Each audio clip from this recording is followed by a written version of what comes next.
कर्म की गूंज। बहुत समय पहले की बात है। एक छोटे से गांव में माधव नाम का एक व्यक्ति रहता था। वो बहुत मेहनती था, लेकिन हमेशा उसके दिल में एक शिकायत रहती थी। मैं इतना मेहनत करता हूँ, फिर भी मेरे साथ गलत क्यों होता है। माधव बचपन से ही गरीबी में पला। उसने देखा कि कुछ लोग बिना मेहनत के इतने सुख पाते हैं, इतना, और मैं इतना ईमानदारी से जी कर भी दुख पा रहा हूँ। यही सोचकर धीरे धीरे कठोर बनाती गई उसको। एक दिन गांव में अकाल पड़ा। खाने के लिए अनाज कम था। माधव के पास थोड़ी सी जमीन थी जिस पर अच्छी फसल हुई थी।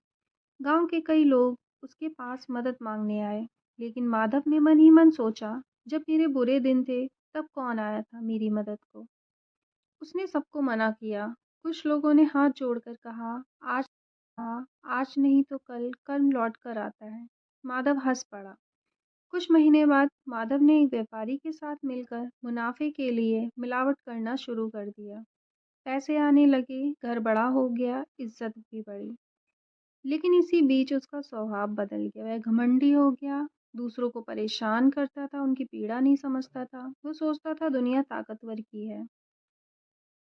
एक रात भारी बारिश हुई। नदी उफान पर आ गई। माधव की सारी जमीन पानी में बह गई। घर को भी नुकसान पहुंचा। व्यापारी जिसके साथ मिलावट करता था, उसे धोखा देकर भाग गया। अब वही माधव दूसरों को मना करता था, मदद मांगने निकला, देखते ही पहचान लिया।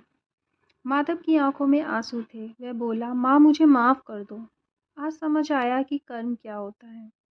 बुढ़िया मुस्कुराई और बोली, बेटा, कर्म सजा देना नहीं आता, सिखाने आता है। उसने माधव को खाना दिया, सहारा दिया। उस दिन के बाद माधव बदल गया। उसने ईमानदारी से काम करना शुरू किया। जो भी कमाता उसका एक हिस्सा जरूरतमंदों के लिए रखता। वह समझ गया कि कर्म तुरंत फल नहीं देता, लेकिन सही समय आने पर जरूर देता है। धीरे धीरे उसका जीवन फिर संभल गया। एक बार धन के साथ शांति भी आई। कर्म आईने की तरह होता है। जो तुम दिखाते हो वही लौट कर दिखता है। अच्छा करोगे अच्छा लौटेगा, बुरा करोगे तो बुरा लौटेगा। क्योंकि कर्म कभी भूलता नहीं है, बस वक्त लेकर जवाब देता है।